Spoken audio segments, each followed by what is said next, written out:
Welcome, listeners, to a journey into the depths of human resilience, a profound exploration of purpose, even amidst unimaginable suffering.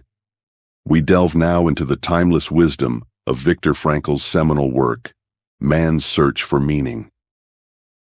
Imagine, if you can, a world stripped bare, not just of possessions, but of identity, of dignity. A world where each day was a brutal, relentless battle for survival, where the line between life and oblivion was razor thin, decided by a fleeting glance, a momentary gesture. This was the reality of Auschwitz. This was the crucible in which Dr. Viktor Frankl, a psychiatrist, a man of profound intellect and compassion, found himself. He was stripped of his family, his profession, his very name, reduced to a number. Yet within this abyss, he observed something extraordinary, something that defied all conventional psychological understanding. He witnessed individuals, against all odds, find meaning. Not in grand acts of defiance, but in the smallest of moments. A shared crust of bread, a glimpse of a sunset through barbed wire, a silent prayer for a loved one. These were not mere coping mechanisms. They were anchors. They were sparks of purpose that kept the flame of their humanity from being extinguished. Frankl realized that while everything else could be taken from a person, one freedom remained: the freedom to choose one's attitude in any given set of circumstances, the freedom to choose one's own way. He writes, "We who lived in concentration camps can remember the men who walked through the huts comforting others, giving away their last piece of bread. They may have been few in number, but they offered sufficient proof that everything can be taken from a man but one thing, the last of the human freedoms, to choose one's attitude in any given set of circumstances, to choose one's own way."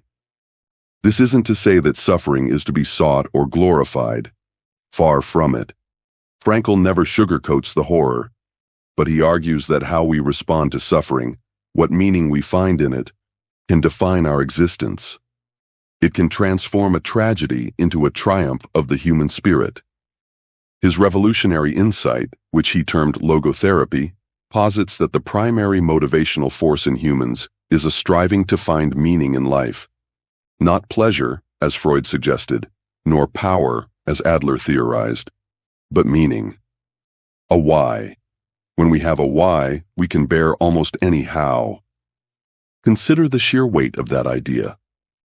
In the face of utter despair, where hope was a luxury, Frankl found that those who had a future-oriented goal, perhaps to reunite with loved ones, to finish a manuscript, to alleviate the suffering of another, were the ones most likely to survive. They had a reason to endure. This book is not just a historical account, it is a timeless guide. It whispers to us across generations, reminding us that even in our darkest hours, in our moments of doubt or despair, there is always the potential for meaning. It resides not in external circumstances, but in our internal response.